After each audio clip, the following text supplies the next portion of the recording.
നോമ്പല്ലാത്ത ദിവസങ്ങളിൽ ഇപ്പൊ ഞാനൊക്കെ ആണെന്നുണ്ടെങ്കിലും കിടക്കുന്നതിന് മുന്നേ പല്ല് തേക്കുന്ന ശീലമുണ്ട്. എണീറ്റാലും പല്ല് തേക്കണം. അത്താഴം ഇത് കഴിച്ചതിന്റെ ശേഷം പല്ല് തേക്കാതെ കിടന്നാൽ ബുദ്ധിമുട്ട് എന്തെങ്കിലും ഉണ്ടോ? അതുപോലെ അത്താഴം കഴിച്ച് നമ്മൾ കിടന്നുറങ്ങി പിന്നെ നമ്മൾ മോർണിംഗിൽ എണീക്കുന്നത് സാധാരണ ഒരു 9 മണിയൊക്കെ സമയമായിരിക്കും. നോമ്പിന്റെ ആ ഒരു സമയത്ത്.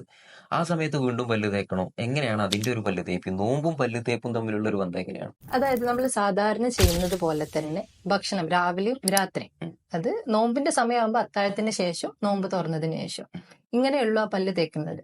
അതായത് അത്താഴത്തിന്റെ ശേഷം നമ്മൾ ഫുഡൊക്കെ കഴിച്ചു കഴിഞ്ഞ് കിടക്കുന്നതിന്റെ മുന്നേ ഉറപ്പായിട്ടും പല്ല് തേക്കും. ഇനി നിങ്ങൾ എണീറ്റ് കഴിഞ്ഞാൽ ചിലർ കുറച്ച് വൈകിട്ടായിരിക്കും എണീക്കുന്നത്. ഞാൻ പറഞ്ഞതുപോലെ രാവിലെ ഒരു 9 മണി സമയത്തൊക്കെ എണീക്കും. അപ്പോൾ ഒരു 5 മണിക്കൊക്കെ കിടന്ന ആളായിരിക്കും. സ്വാഭാവികമായിട്ടും ആ സമയത്തും ഇതുപോലെ വീണ്ടും പല്ല് തേക്കണം.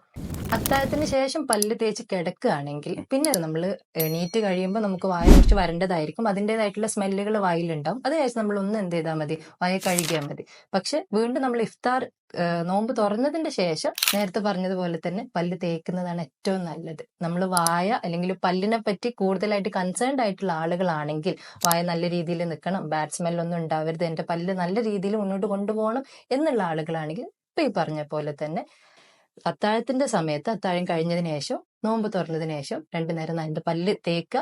അതുപോലെ തന്നെ ഈ നോമ്പ് തുറന്ന് തറാവിയൊക്കെ കഴിഞ്ഞതിന് ശേഷം നന്നായിട്ട് ഫുഡ് കഴിക്കുന്ന ആൾക്കാരില്ലേ, അവരോട് പറയാനുള്ളത് നേരത്തെ പോലെ നമ്മൾ പണ്ട് എങ്ങനെയാണോ പല്ല് തേച്ചിരുന്നത് അതുപോലെ ഫുഡൊക്കെ കഴിച്ചതിന് ശേഷം ഒന്നും കൂടെ ബ്രഷ് ഒക്കെ ചെയ്തിട്ട് കിടന്നു. പണ്ട് തേക്കാത്ത ആളുകളാണെന്നുണ്ടെങ്കിൽ പ്രത്യേകിച്ച് ഒന്നും ചെയ്യണ്ട. അതായത് കാലങ്ങളായിട്ടുള്ള പതിവ് തുടർന്നു പോരുന്നവരാണെങ്കിൽ ഇതും കൂടെ ശ്രദ്ധിക്കുക.